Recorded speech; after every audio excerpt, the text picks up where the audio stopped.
Welcome back to the Check Swing Podcast with Yo, Hall of Famer Rob. We got Sanders in the building. What's going on, y'all? What's going on, fellas? Welcome back to the show. We had to take off last week to take care of some things. And once we did that, we said we got to come on here and talk about some other things. But like I like to start off every show, I like to ask my people how they been. So Rob, Miguel, how y'all been, man? I've been great, man. Did a century ride on Saturday. That's 100 miles out in Jersey. So that was awesome.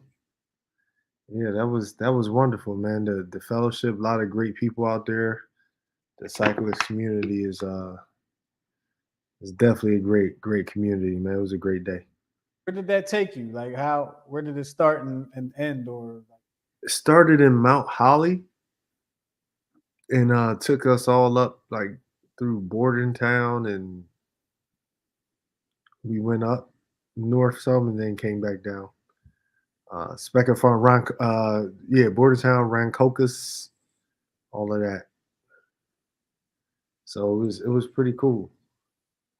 Cool. And if you follow Coach Santa on the Instagram, might have seen where he was over the weekend. But how's your week been, good brother Miguel?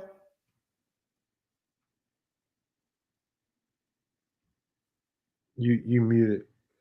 We can't hear you, brother Miguel. I thought you were pause there.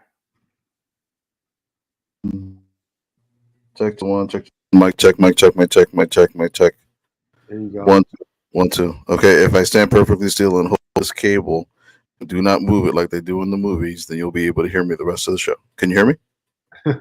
Yep. Okay. So this past weekend, my team we played a series of games in the College Park area where we were matched up against teams that were about a year to 2 years older than us. And it showed as we were outscored in 4 games by a total of 40-1. I will say fewer errors were made than in past games. So I just think it was really experience that defeated us versus like ourselves. There was like 1 or 2 games where I think we could have, won, but there was 2 games that were just like I think we managed a base runner and like 3 foul tips. So yeah, but it was a learning experience. You go through those learning curves when you're coaching a team, and you see like I tell them like you see the big dogs now. You're gonna be that in a year or 2, and some of them are like, yeah, right, whatever. But it's like they will. It's just even by natural selection, it'll happen. So,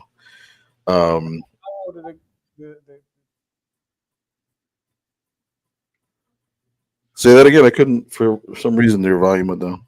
Coach, how old are those guys? So my guys are between 14, 15. So yeah, it's it's the first year with this team, and freshmen versus seniors and juniors. Well, these are there's so most of these are actually transitioning middle schoolers going into high school. It'll be tough. It's going to be battle against the tougher competition. You going in and out, Jay? Going in and out. All right, so I'm going to go ahead and going to change my mic out. See, it wasn't just me. Bring this bad boy on over here. How's that? Is that a little better, fellas? Yes. Perfect. All right. So we got a lot to talk about on this show today. Quite a lot has been going on. Of course, if you haven't heard, the Olympics have started. and there have been quite a few stories coming out of the Olympics, a lot of excitement, a lot of things that I love personally. I love the Olympics. I always have. You get to watch some of the best athletes do what they do in sports that you not never, but you wouldn't normally have an opportunity to see. And it's put all right there for you. Like I was watching, the heck was I watching the other day? The skateboarding, the street skateboarding. Now that. Sometimes I'll click by it and watch a couple seconds, but I watched it, and we had 2 Americans get medals. So that's it was cool to see that. I watched gymnastics earlier. Shout out to the spoiler alert. Shout out to the U.S. women. They did their thing. I'll just leave it at that. So, what's the time difference again? About 5-6 hours. What is it, Rob? It's usually about 5-6 hours. 5-6 hours. Because I'm getting the results on my phone as I'm coming home from work, and it's like, oh, she did it. I'm like, no, don't tell me. I didn't watch it live or on tape delay, whatever. Yeah, I love the cable service I use, so I just watch stuff all the time when I can. And so yeah, I'm getting up for work 5-6 o'clock in the morning. I'm watching boxing. I'm at work thinking about watching something else. So I'll just leave it at that. But one of the sport, Rob, let me ask you, because you have experience internationally, right? So you've been exposed to probably a whole different set of sports than we're used to seeing here. What's one of the sports that you like to watch during the Olympics that's not one of your main sports, not your soccer, not your basketball, stuff like that, your track and field? What's one of the ones you like to watch? To be honest, the swimming, Yeah. The volleyball sometimes, especially like the beach volleyball. You like Brazil, don't you? I'm sorry. What's another one that comes up?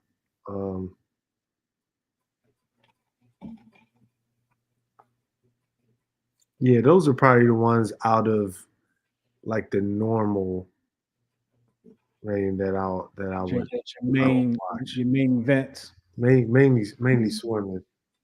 I think one of mine. I think my favorite one to watch that I watch it all the time during the Olympics, and I actually will watch it outside of the Olympics is rugby sevens. I enjoy, I guess, because it's just like football, but I enjoy watching that. It's pretty fun to watch. Miguel, how about you? Our girls got a bronze. Yeah, I saw that. Did they? Yeah, I didn't know. I didn't know. Shout out to them. I think for me, the last 2 Olympics, I don't know, I can't remember when it comes on or if it's on yet. The trampoline. Oh, really? Yeah, because there's this overwhelming feeling like when they jump all the way up that they're gonna miss the square and they fall off and plunge to their death. Because that was always my fear, jumping on a trampoline. In the past, I used to always like to look for ping pong, like Olympic ping pong. I had ping pong on. Just not, yeah. Just to see, like, just because knowing the pace that I play, like, you're like this, ta-chun, ta-chun, and then all of a sudden you're like you watching them and they're like Forrest Gumping it, like back and forth, like just, and I'm like, how the hell? Yeah, I like to see a fencing match. Fencing? Ooh, it's been I never watched one of those. My oldest niece, she actually fenced at Drexel, and now she's part of the organization that like runs the fencing program there. So yeah, we had an Olympian from Drexel. We have a pretty decent fencing program. The place is right on Lancaster Avenue. Yeah, I've walked past it before. I went to school with a girl that ended up fencing at Penn. I didn't even know she was a fencer until I saw her in the paper one day. Picture and all. I was like, wow, okay, that's what's up. So it brings me to this question, guys. Because we see a lot of great athletes, and like I said, you see a lot of the best athletes in sports that you don't normally get a chance to watch. But the question is, if you haven't seen it yet, you get 5 tickets to watch 5 different great athletes of any time in history. Not a moment, not a game that you're like, I want to see Jordan's final shot against the Jets. I want to see Mike Tyson knock out, whatever. A random night you have a ticket, you want to go see one of the 5, these 5 athletes. What 5 athletes from any sport throughout history are you going to see? Rob had an interview. We were talking before the show. Rob had an interesting one, had an interesting list. My list I'm still sorting through it. I've gotten some text messages and messages about what athletes some people would go see. Miguel, since I haven't heard from you on this yet, I'll let you take the floor and give me your 5 if you're ready to do that. I'm not. I don't want to. Because I was giving it serious thought, and then when I was thinking about it, there was a lightning warning at our field where we were practicing, and it made the most annoying noise in the world, and it broke my thought process. So I have to rethink. Okay. Well, Rob, you had a very interesting list, as I was saying. And if you want to share your list with us, you can do that too. If you're checking us out on any of the social medias that we're on, especially YouTube, you can subscribe to the YouTube channel. You can put your list in the comments. We'll talk about it, and we'll rate it too. But you can also give us a call at 669-275-0548. Rob, your list. Did you sort it out? I know you had a good 4 and you were thinking about 5. I sort of. All right. I'm going with Ali, the greatest. Oh, I gotta be front row for Muhammad. I'm going Barry Sanders. I'm going with another Barry. I'm going Barry Bonds. Ooh. And you've never seen him play? I've never. No. Oh, I booed him a couple times. Why are you booing Barry Bonds? In Philly, and the stadium was empty. Of course, I can't leave my man MJ out. I gotta be courtside for MJ, and I'm gonna take one out of your book. I'm telling on you, Jay. She's the greatest now, so I gotta add Simone Biles in there. Okay. That's impressive. I like that list. I'm not mad at that list at all. My list was I thought about it, and I might be a prisoner of the moment, right? Being that it's Olympic time. But my list, Simone Biles, as Rob said, Simone Biles was on my list. It's the thing about appreciating greatness while it's in front of you, because and when it's gone, it's gone. Michael Phelps was on my list, and Usain Bolt was on my list. So then, there's a whole heap of athletes, and I only got 2 spots left. So I was just like, ooh, who can I put on there? And I said, Wilt Chamberlain. I would have loved to get to see Wilt Chamberlain play. So Wilt Chamberlain's on my list. And now I'm like flipping a coin, like Satchel Paige or Josh Gibson. Satchel or Josh Gibson. Oh, you took mine. Ooh, man. I'm like, I don't know. So I'm gonna go with, even though Josh Gibson is the top, is the top of Major League Baseball batting average career and all that, I'm gonna go with Satchel Paige, because I think you might get a show with Satchel Paige, and he's going to play for a long time. I think I'm gonna go with Satchel Paige on that. He pitching the whole game. Pitch the whole game. and then got two more later on that day that he gonna pitch too. Mm-hmm. Sure. All right, I got my 5. Whenever you're ready. I'm ready, Miguel. You got the floor. Okay. So, and you know me, I'm a history buff, so like seeing all the autobiographies that I read about these people, and their accomplishments, and just being able to see what they were able to do, being the first to do what they did. I think one person that comes to mind is Arthur Ashe. Mm-hmm. Just the fact that from the standpoint of him being really the first black male to dominate a predominantly white sport. This is a weird one because technically, I mean, it's kind of rigged, but I always wish that I could see Andre the Giant when he was like prior to his health breaking down, like I guess prior to him becoming a heel against Hulk Hogan. Because I saw that HBO special on him, and it made me tear up a little bit. But yeah, I would have loved to see him coming down the aisle at 7'4" and all that good stuff. You took my Josh Gibson, but I think there's 2 baseball players that I would have loved to see. One would have been Willie Mays.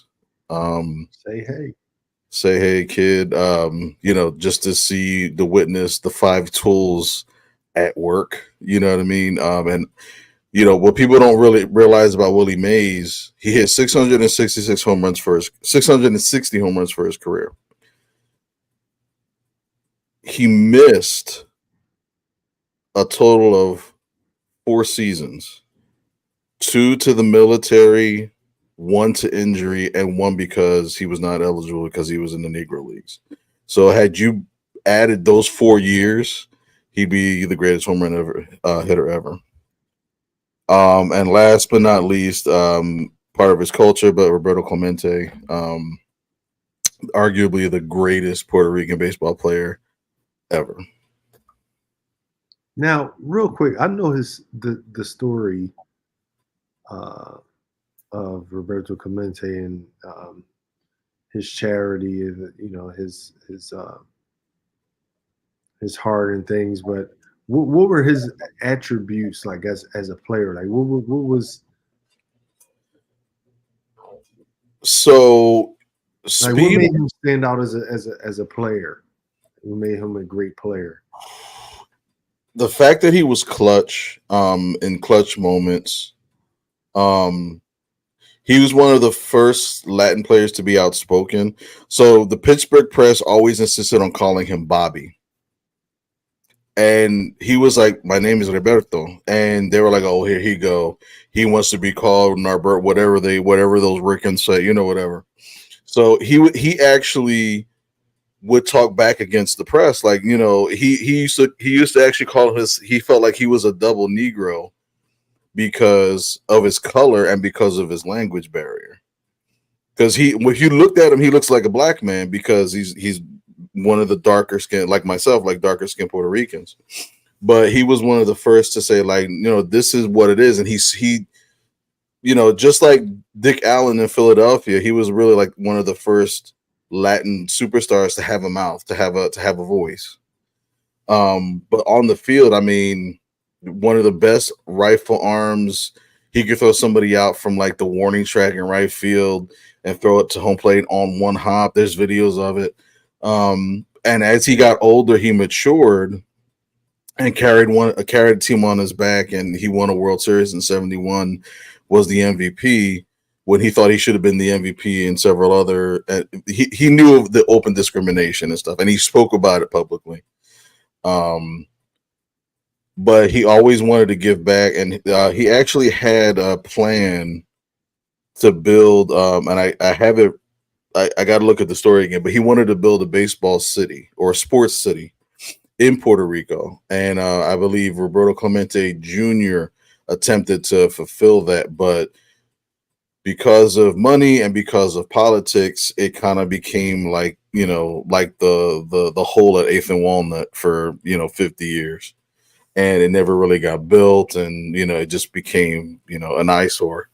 But that was one of his visions, was to give people in disadvantaged communities and in ghettos something, some place to go to, some place to still be enriched in spite of their financial background. So yeah. That's awesome.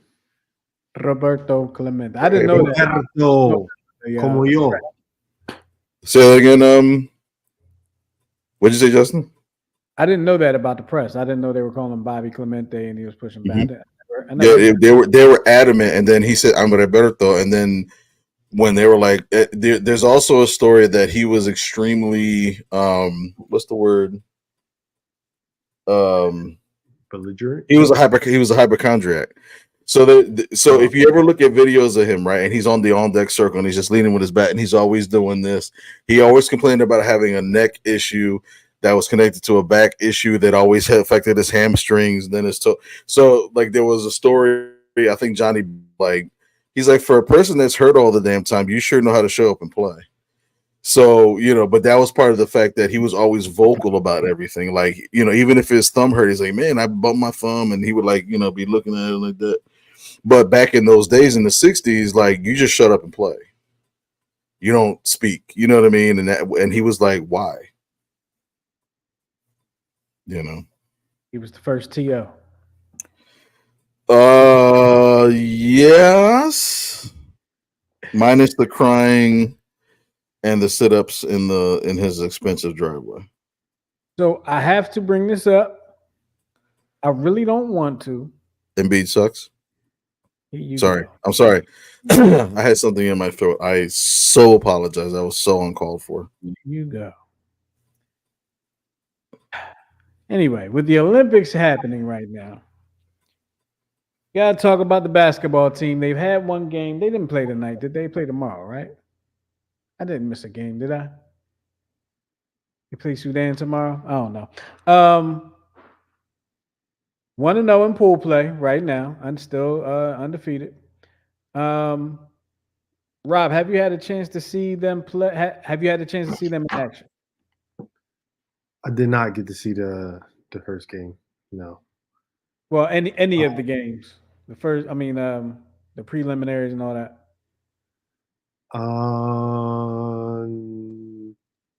No. Let me tell you this, Rob. I don't know. I'll probably watch the game tomorrow.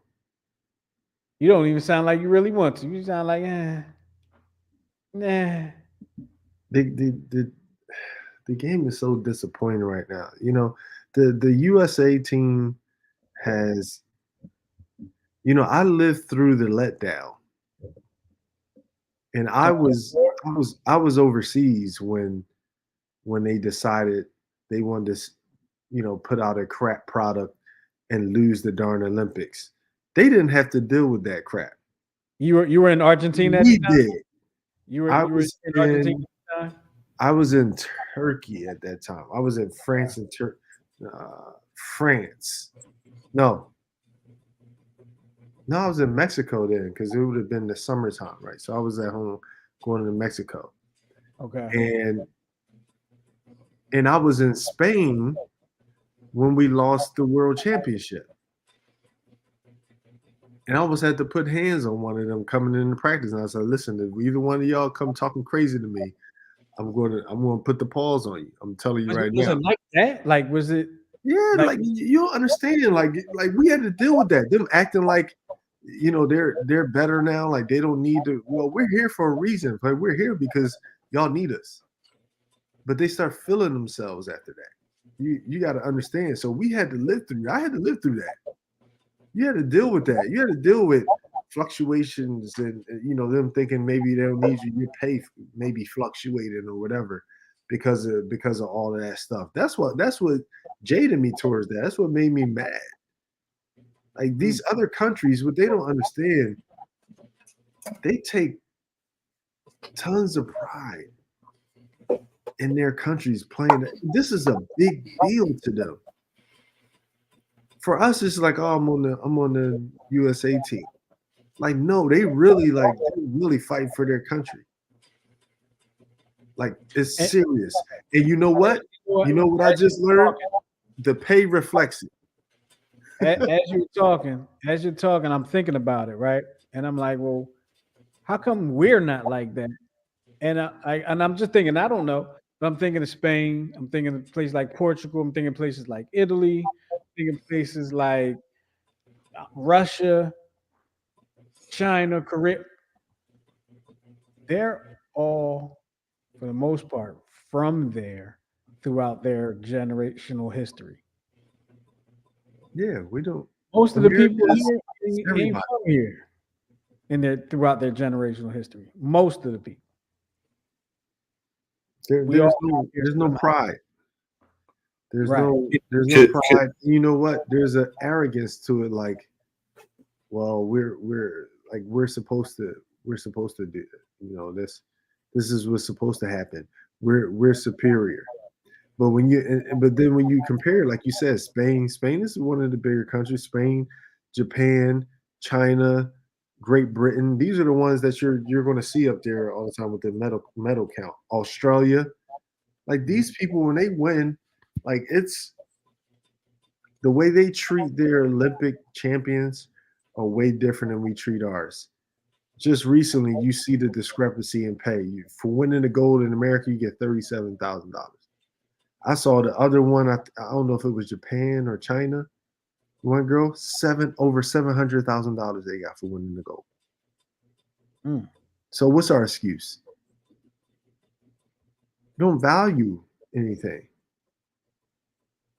Wow. And right now, the two countries that have the most gold right now are Japan and China. There you go. Australia was up there before the day started. They were tied with 5 at one point, but now it's funny how that number, you see the U.S. creep up in that number when track and field starts. It's so funny. Right. You gotta wait a week for the numbers to balance out. But that's just the goal. But as far as like medals, it's let's see, United States right now has 26. France has 18 and China has 14. So, but that's medal. America has 26. France has 8. France has 18, and then Japan has 14 and 13. Gotcha. And we have an edge because typically we're participating in almost every darn thing.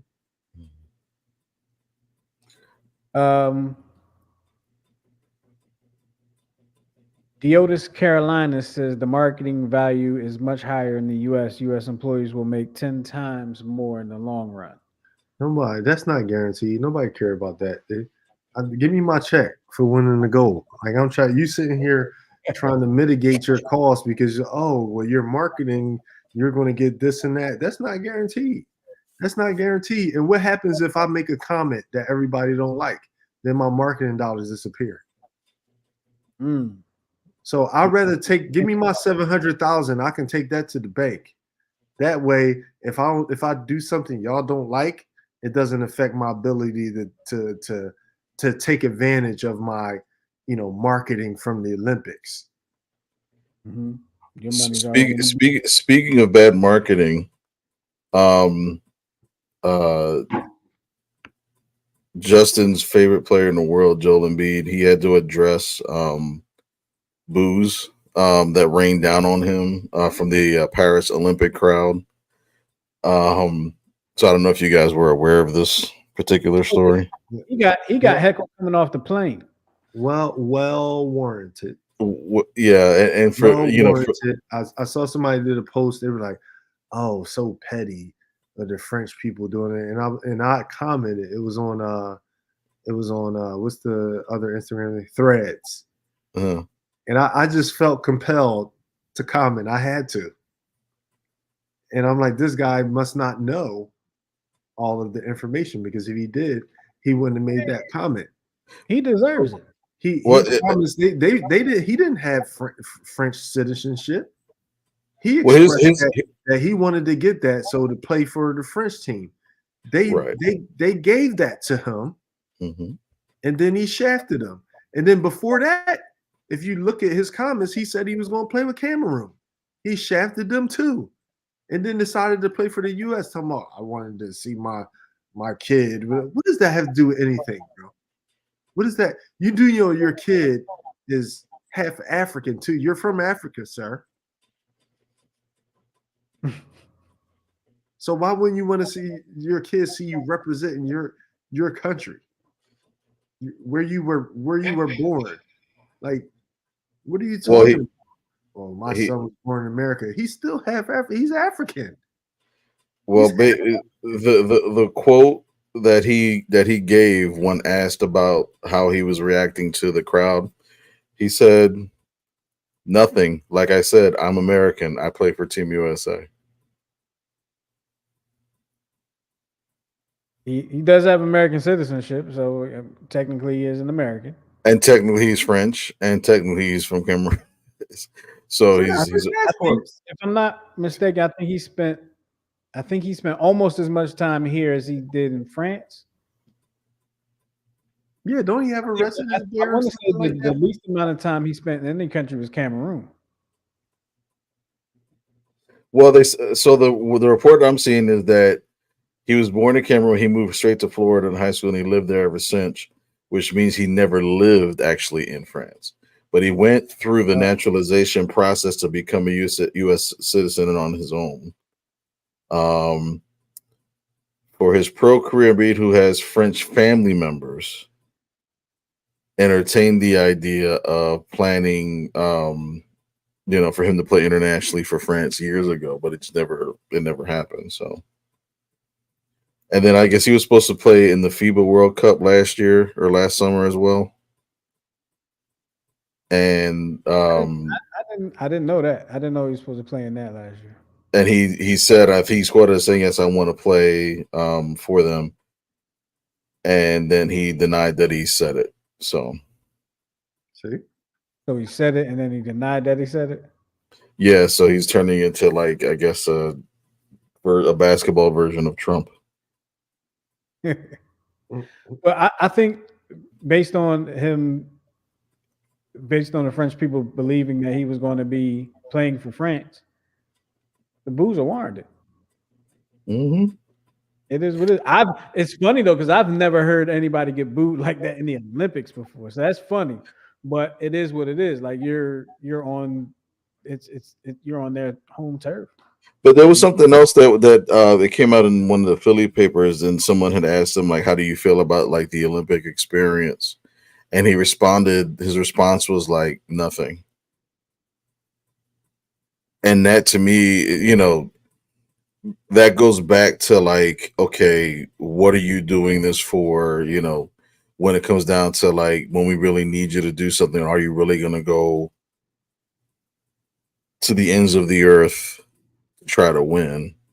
And maybe it's just today's player. I don't know, but it gave me that vibe of, like, he just wants to play basketball, and it gives me Iverson vibes. I don't get that, but to each his own. All I know is what was his stat line in the first game? What you said? It looks like AD really wants to play. What was Embiid's stat line in the first game? Embiid, I don't know what his stat line is. I know. I will look for it right now. I want to say I don't know what he scored the other night in the first game. I don't know. But all right, let's see.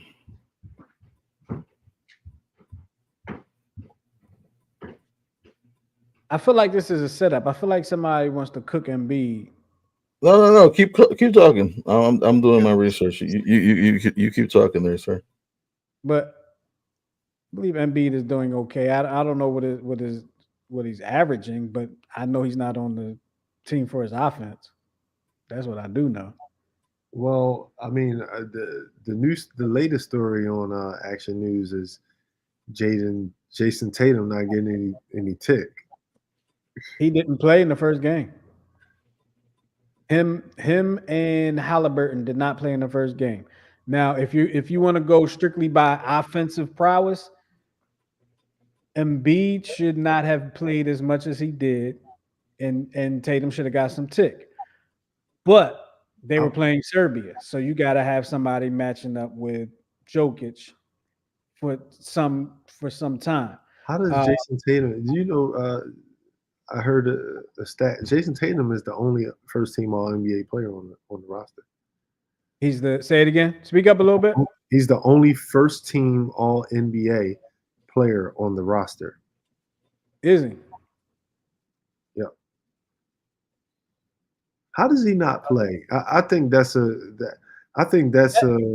fault, issue with Steve Kerr, because when you look at the dream team, the greatest team ever assembled, all 11 of them played. All of them. That was probably part of the agreement. So don't tell me like, oh, I'll get him in there, work him in there next time. What were you looking at? What type of game you thought that was that he couldn't play? You mean to tell me that there was scenarios that you just thought he would not have helped the team? That's what you're saying to me? Because people say, oh, you know, schemes and stuff like that. That's not a person you leave out with schemes. Like with what the Lakers did with Dwight Howard. Remember they won the bubble championship. Dwight Howard came in because he matched up and he was there to stop Jokic. Next series, he didn't play at all. Those are the type of players. And now I'm not saying Dwight Howard wasn't that dude, but in that moment, he wasn't really that dude anymore. When players are in that caliber, that's who that happens to. Not first team All NBA players and NBA champions. And he's saying, my guy said KD was. What does that mean? So KD didn't play the whole game. Who came in for KD? He said he was playing over KD the other night. He was hot, and he said that KD was hot. You're not taking that man out. He did come out though. He didn't play the whole game. He came out. So why did Jason Tatum go in? That's the question. So in the game against Serbia, Embiid played 11 minutes and had 4 points. This was the game the other day. How many rebounds did he have?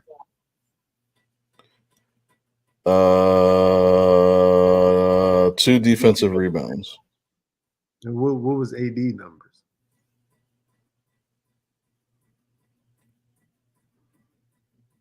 KD.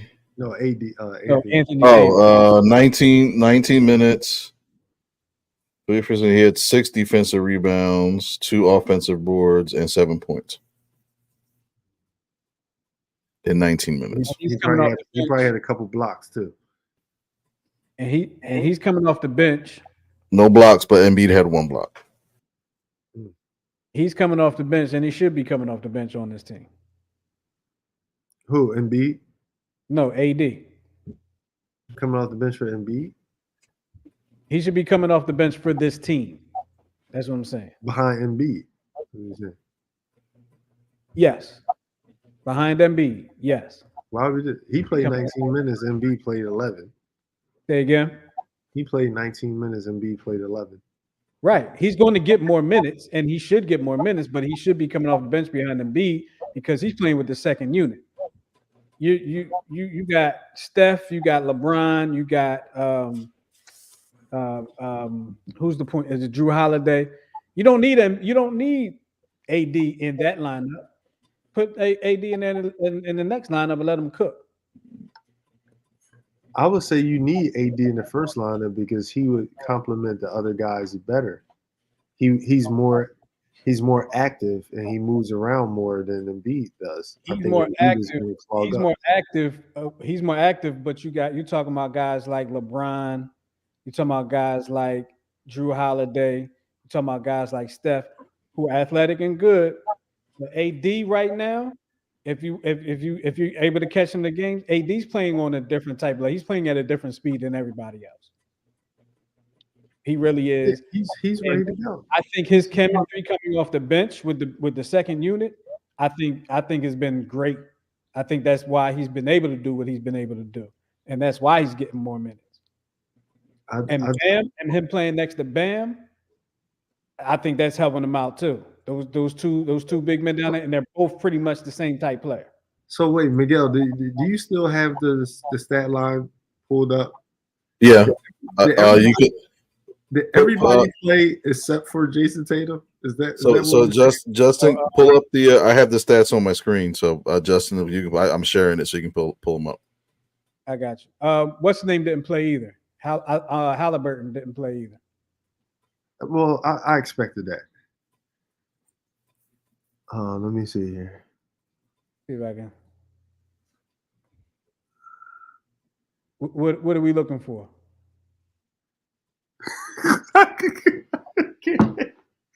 can't. Come on. So everybody played except for JC. So you telling me? So and I like Drew Holiday. So Drew Holiday played, and Derek White played 16 minutes. Yeah. And Jason Tatum didn't play a single minute. Is that what you're telling me? Derek White played. I was watching Derek White played. He got some significant tick too. He got significant tick. He played 16. He almost played as much as AD. So yeah. Yeah, that's just wrong. That's something. He got something against that man. Steve Kerr got something against that man. There's no reason why that man should not have played. It is interesting. He didn't tell me anything. He talking about. Oh, but Rob, let me ask you this, Rob. Let me ask you this, because I just thought about something. Now you got two Celtics on the team, right? Because you got Daniel White on the team, right? But Jaylen Brown probably should have been on this team, and he was passed over twice. Of course he should have been. So do you think it's something about Steve Kerr and the Celtics? Do you think that it is Steve Kerr? Do you think it could be somebody else? Do you think it was an oversight? I don't know, but I think that's just comical. I cannot believe it. I'm thinking maybe like, okay, when I first heard it, I didn't pull up the stat, I didn't go online and check, but I was wondering, I'm like, well, did Derek White play? Mm-hmm. Not only did he play, and I don't remember 16 minutes. And I'm probably wrong. I'm sure I'm wrong about this, but I don't remember Derek White playing in the preliminary rounds. He might have played against South Sudan. I know he came on late. No, because he came late in the mother round. So this guy came in. He did the training camp. Jason Tatum did all of that, and he got no burn. That'd be something too. It's probably something that we'll find out later on. So now he about to. So now he about to get clowned. Now he about to get clowned. It won't be now. It won't be now. They were discussing this on Nightcap. Chad was thinking like, oh, they probably clowning right now, and Shannon understood like, we don't do that. It's like in the game, if you get dunked on, right, in the game, you don't really say nothing, but then on the bus after the game, like, yo, Jay, dude put his sack right on your neck. You know what I'm saying? but I don't think somebody would clown them until they after like they win gold or something like that. But it won't be now because it's too fresh. It'll start a fight. So I forgot what I was about to say. I had a good comment to ask you, a good question to ask you, excuse me, but I forgot what I was going to say. Let's move on because we got a couple other things we're going to talk about. If you're on and you didn't catch our question of the day, you have 5 tickets to catch 5 different athletes of any time in history on any random night, not necessarily the night they won the championship, not necessarily what. You just have random tickets or any random night. What 5 athletes are you going to see? Greatest athletes that you wanted to see. Mine were Michael Phelps, Usain Bolt, Simone Biles, Satchel Paige, and Wilt Chamberlain. Rob had a good list. He had Muhammad Ali. He had Michael Jordan Mule. on there.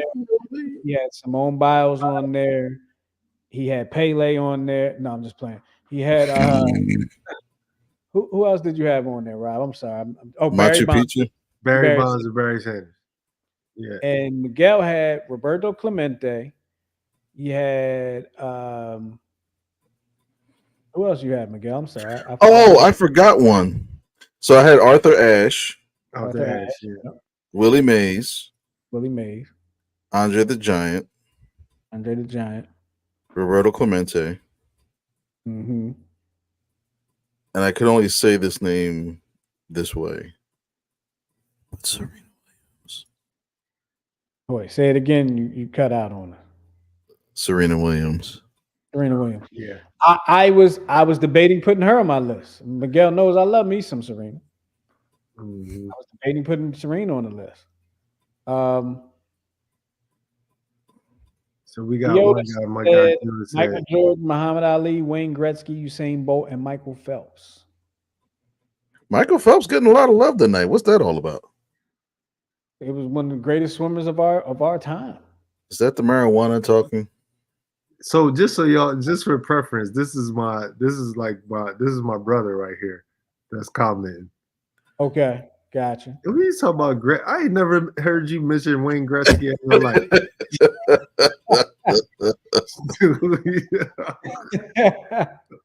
maybe he's an undercover hockey fan, you know? But so he said Steve Kerr take accountability, said he felt like an idiot for not playing Tatum. He should. I think that's grounds for being removed and demoted to assistant coach. How do you forget? They still won, so that's really all that matters. And then they won.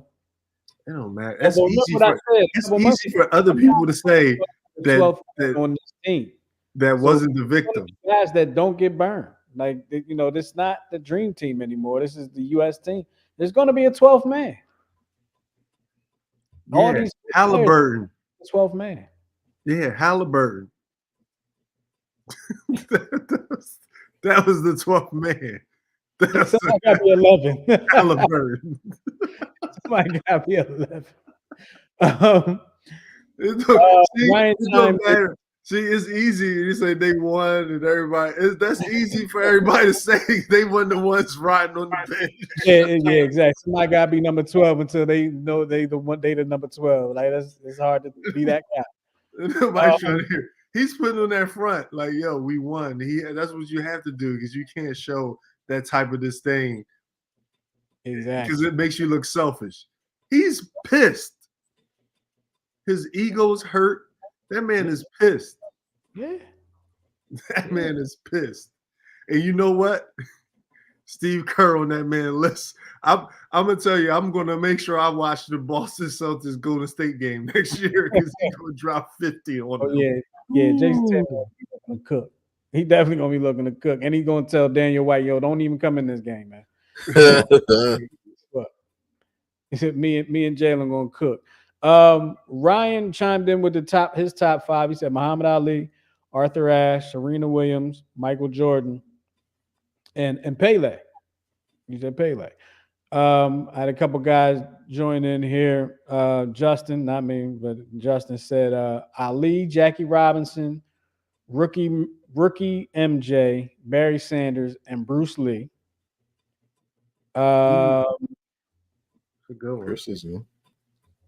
Hold on, where's this other one? Somebody said somebody. So you know what the stipulations were. Somebody was like the Eagles Super Bowl win, the night MJ crossed or Mike AI crossed MJ. Read the directions. Read the directions, people. Like yo, it's not.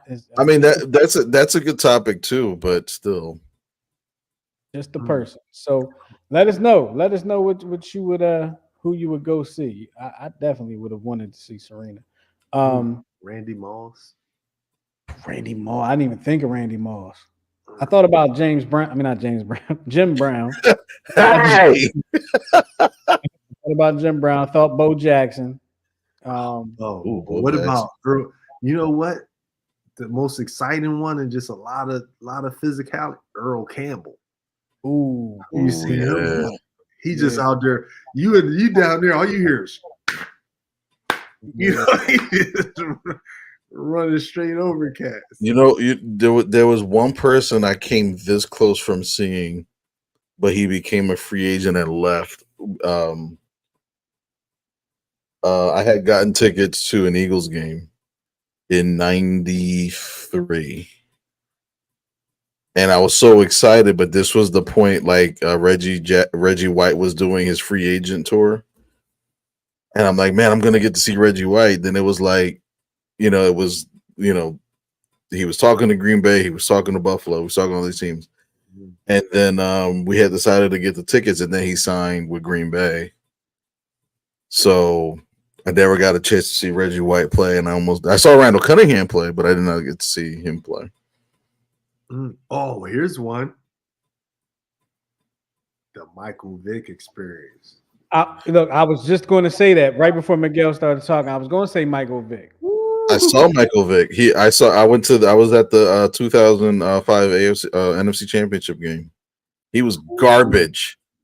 Yeah, Michael Vick. Garbage. At his time. Oh.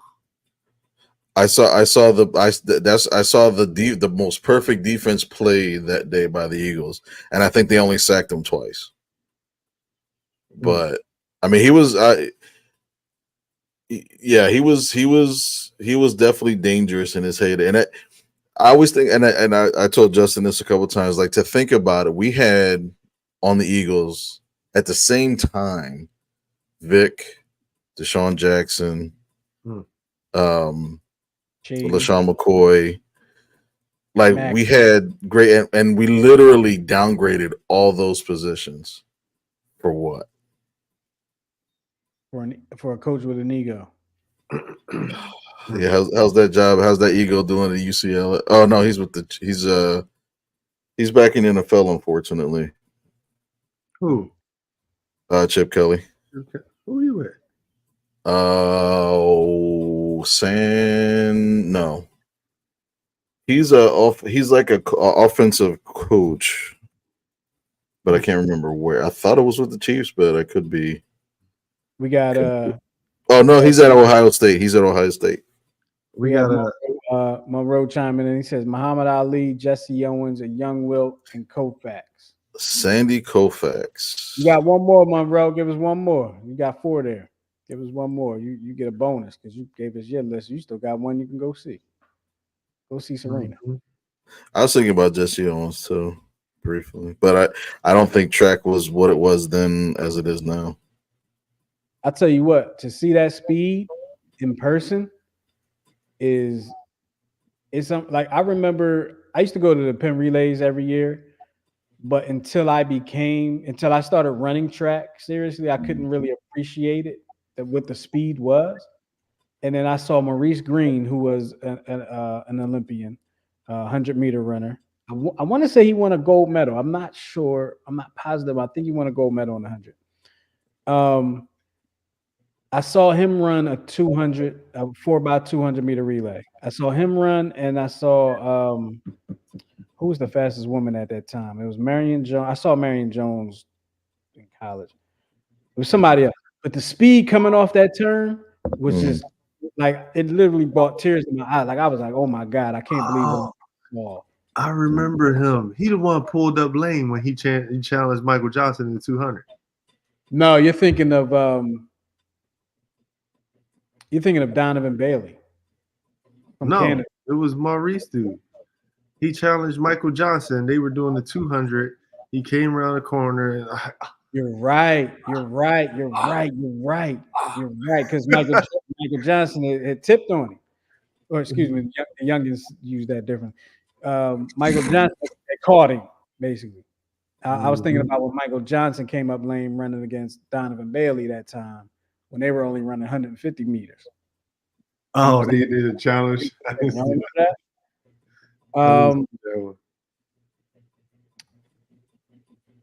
Monroe added Jack Johnson to his list.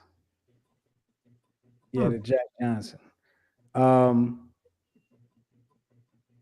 Oh, your brother said, so what? He's a Celtic. No one cares. I love that he didn't play. He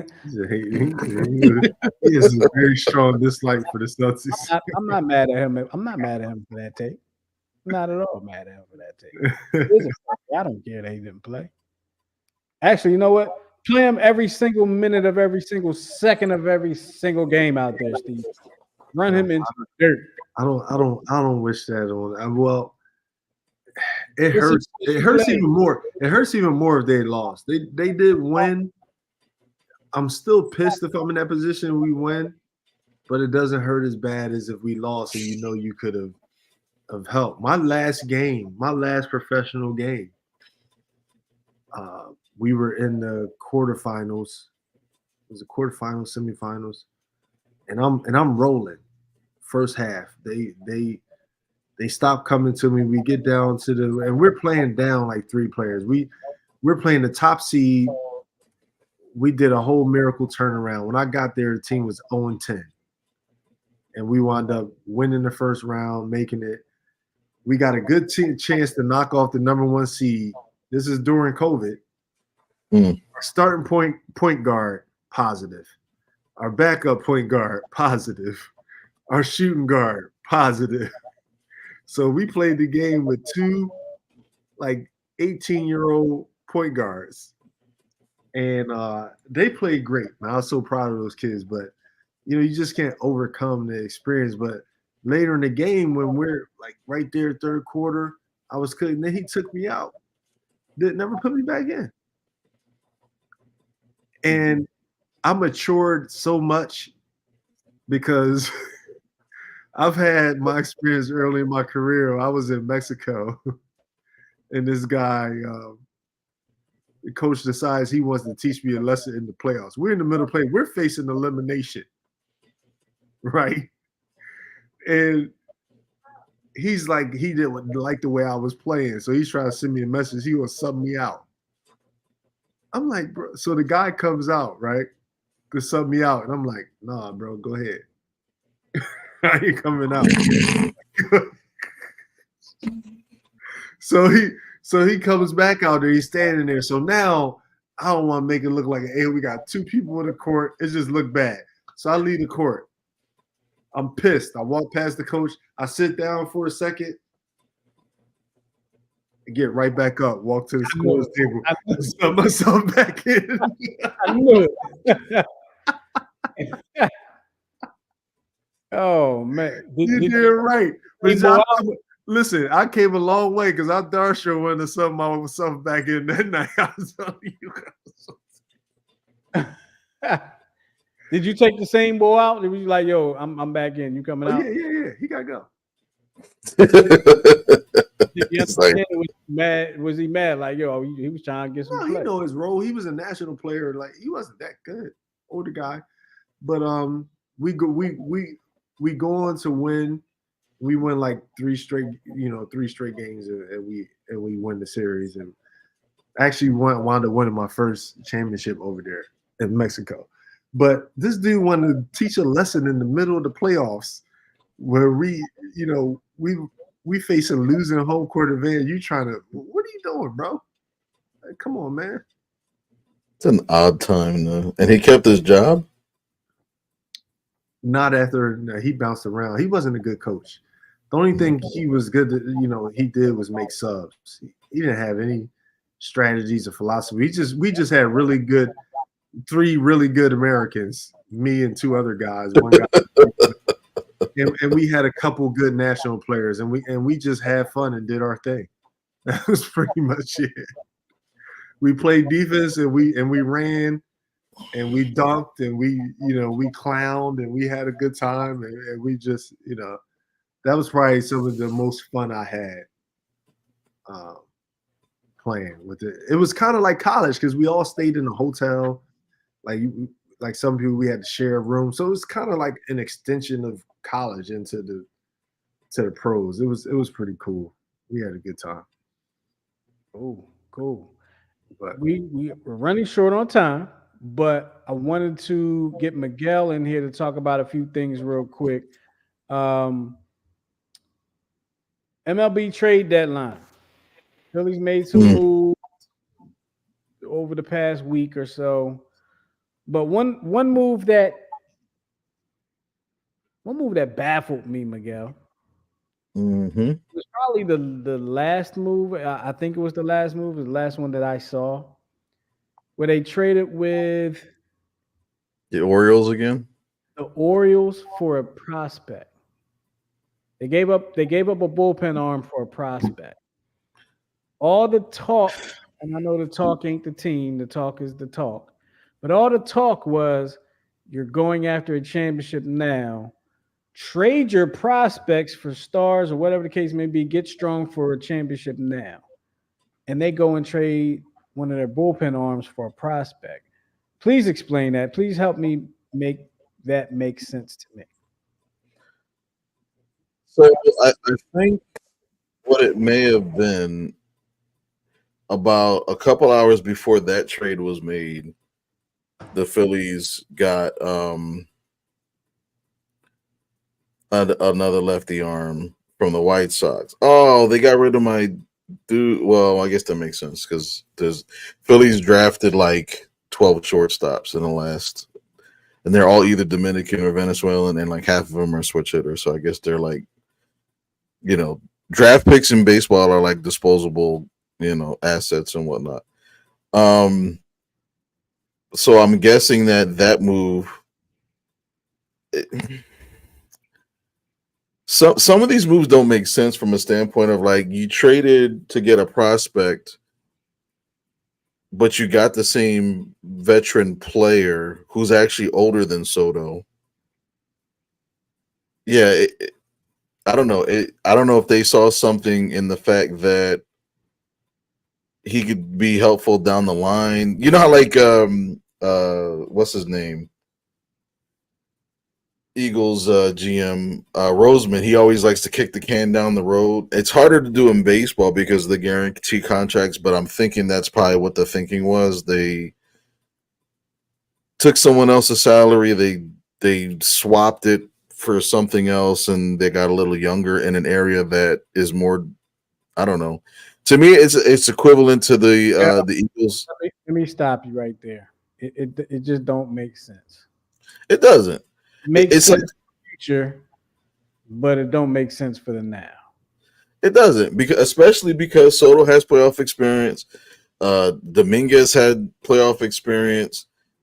In World Series experience. In World Series experience. So it's like, and you still technically don't. I mean, all right, you now technically have a closer with Estevez from the Angels. So I'm getting that portion, but I don't know. It's a head scratcher to me. They gave up prospects for that. Yeah, and a good prospect at that. The guy they gave up, William Bergoya, who's a switch hitting infielder. But again, I know there's like 4 of them, but I don't know. It just baffles me. I don't know. Tanner Banks is gonna be. I don't know. I don't know. The Phillies are hitting a rough patch right now. If you follow the team, they're hitting a rough patch. They're actually tied right now with the Yankees 5-5. And the Orioles are in business now because they just traded for Eloy Jimenez. The Orioles have loaded up. Today the Eagles went full pass for the first time in this training camp. I didn't hear of any injuries. I hope they got their frustrations out. Didn't light each other up, but so much. But at least got their frustrations out. Any thoughts on that, fellas? Didn't I hear? I think my brother told me that our top pick, the corner, the white guy, he's going to miss a quarter of the season. He is. I don't know how long, how much. I didn't hear that. That could be true. He said 4 games. He's like on the. I think he's on the PUP list right now.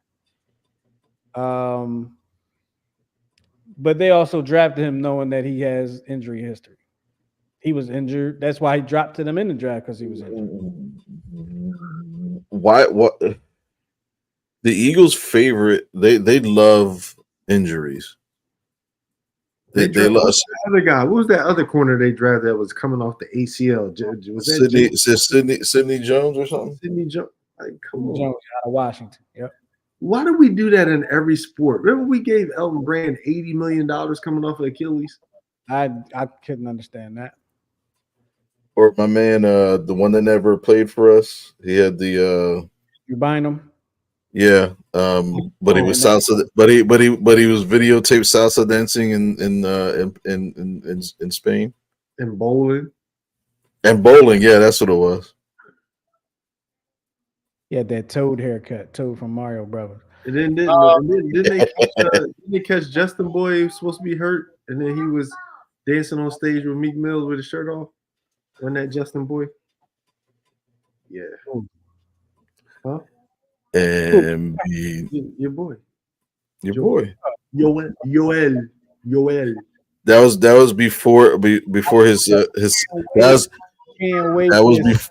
Won a championship this year, so I could tell y'all, the Sixers won a championship, and y'all can make all this to tell me that Embiid ain't had nothing to do with it. It was all Paul George. I won't care. I hope he wins a championship, and I hope he proves me wrong. But until then, he's going to come from this Olympic experience with a new lease. Tell me. No, he's not. He already said he's learning nothing. You think he's gonna come back better? He can't make it through a regular NBA season. Now you just added Olympic games to it. Listen, he'll be hurt in the first month. He's surrounded by greatness. He's already pissed off. He's already pissed off 3 countries.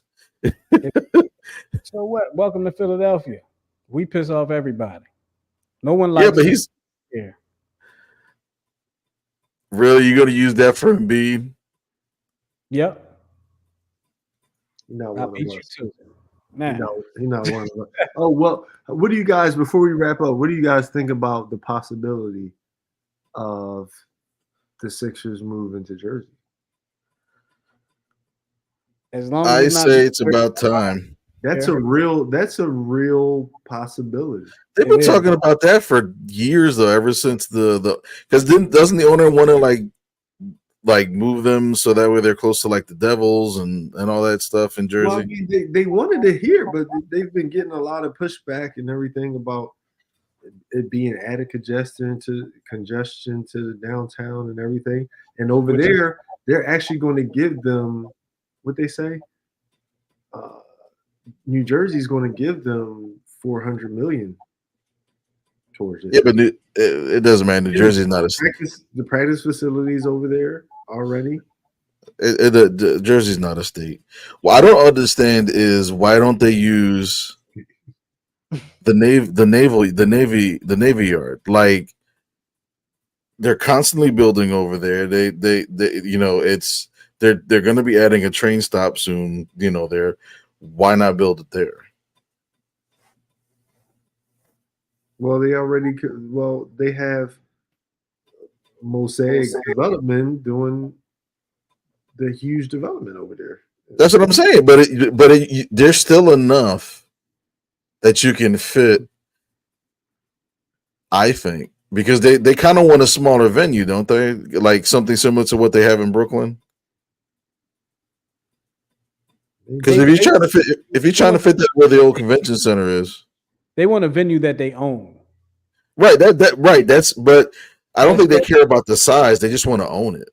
They want to own it, but they don't want to be paying rent to the Flyers. I've never heard of a separate basketball only or a basketball arena and a separate hockey arena. Like I've just never heard of it. I don't know. I just think the owner is a jackwagon, for the simple fact that he owns like all the rivals of every sport, and because he owns the Commanders and he owns the Devils, right? Right. It's like, dude, can you be more hated? He got money, man. Wow. I guess when you got money like that, you just buy teams. I don't know. He's like, do I care? Real quick, the NFL made some rule changes overnight. Did you guys hear about these? I did not. Onsides kick rule. I saw something a while ago. Did they make it official? So I believe they made it official that there will be no onside kicks prior to the fourth quarter. There will be no onside kicks. There will be no surprise onside kicks because you have to let the other team know that you're going to try an onside kick. And there will be no onside kicks if you are not behind in the game, if you're not losing. I agree with some of that. Like, what's the point of that crap? I never understood that. I hated that. That doesn't make any sense. If it wasn't for the surprise onside kick, you would not have that one Eagles game when Andy Reid opened with the onside kick. Like, what's the point of that? Against the Cowboys. The surprise onside kick. Here's my thing. The surprise onside kick. Why get rid of that?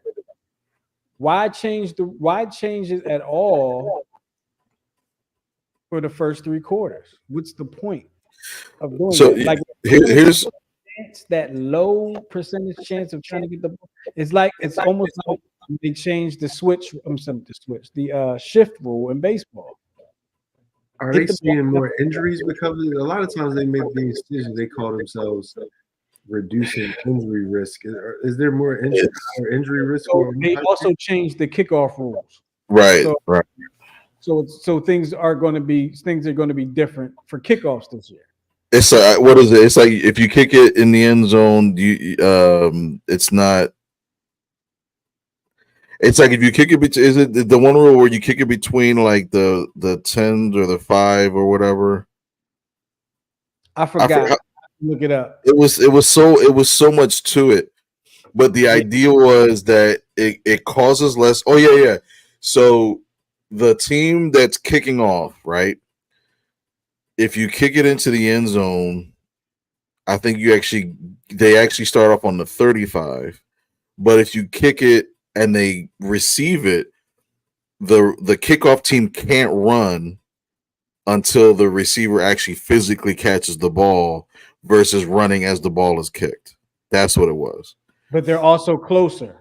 And they're also, that's right. They're also closer. You're taking the excitement out of the game. Like that kickoff return to start the. It's actually not that bad. Myers was it's actually not getting returns. It's actually not that bad. Nobody returns the ball anymore. They're kicking it out of the end zone every time.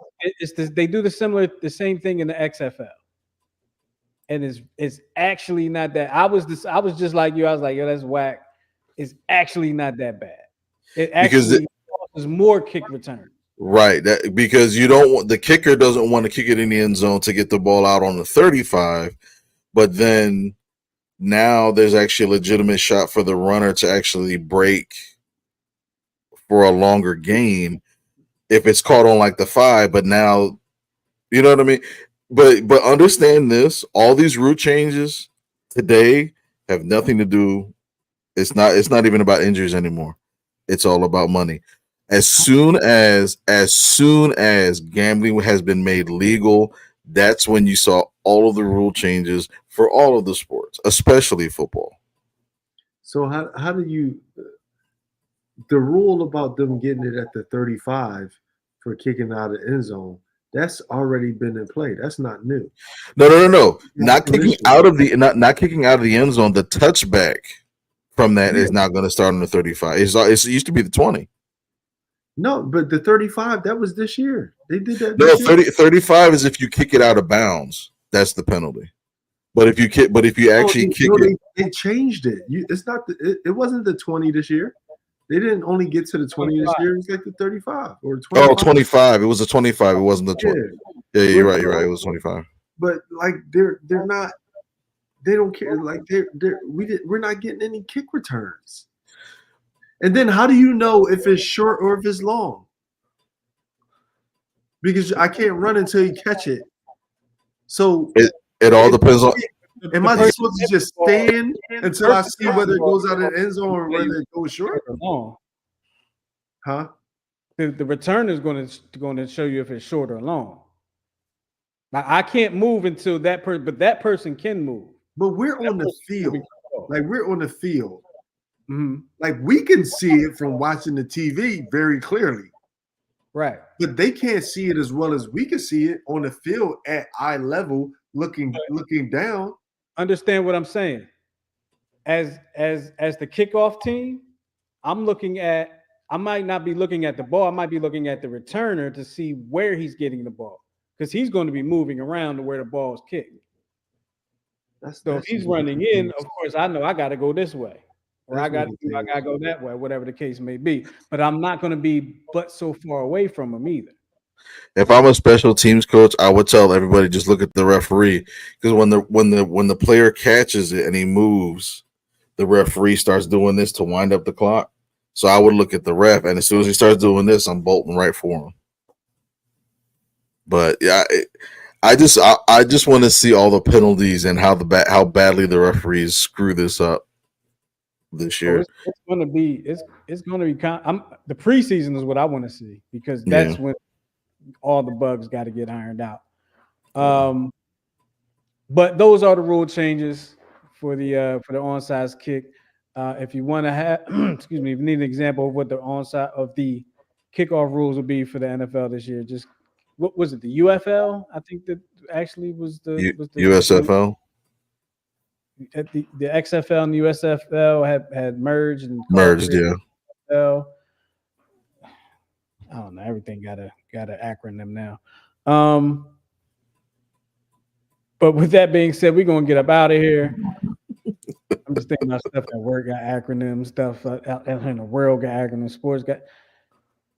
I just found out, and I bet you guys knew, right? Because I don't know why I didn't know this.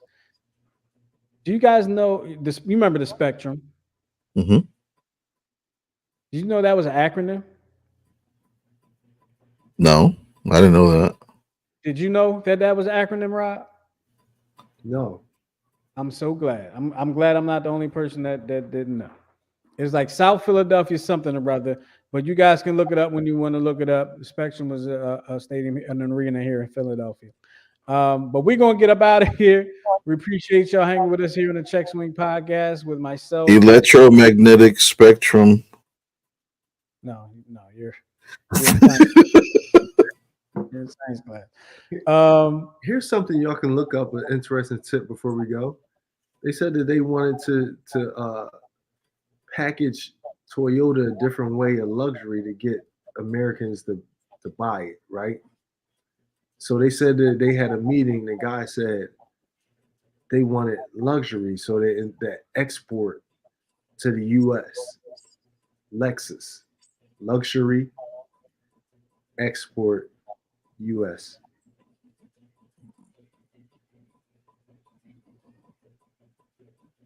Nice. I just learned something new. I found it. I need to go check it out. I need to see the actors. I heard that on the video, and I was like, "What?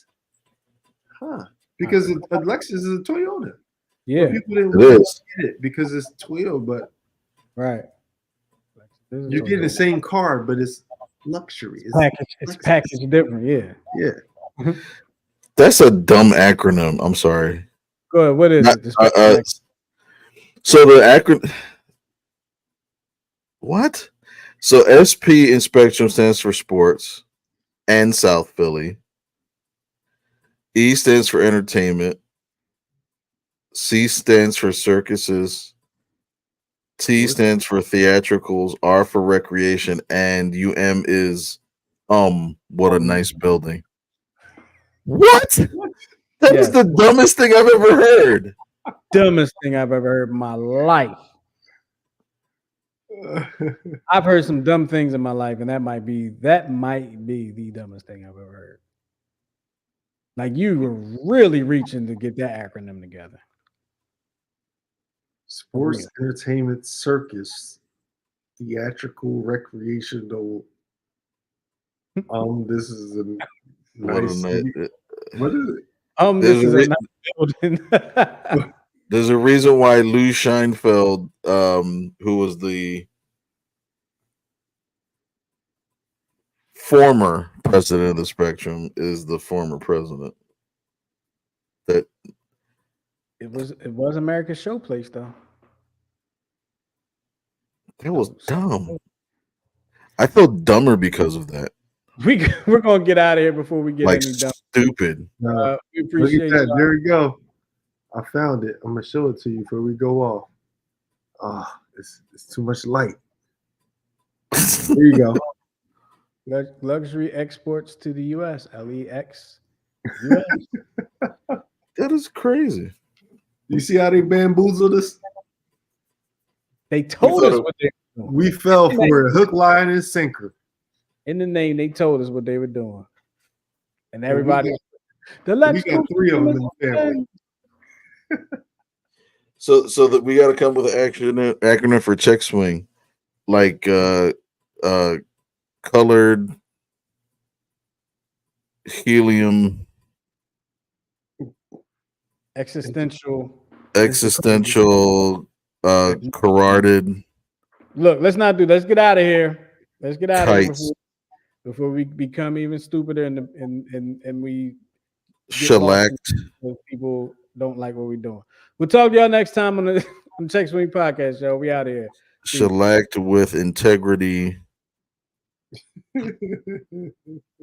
and nightingales. Never wavering. Never wavering.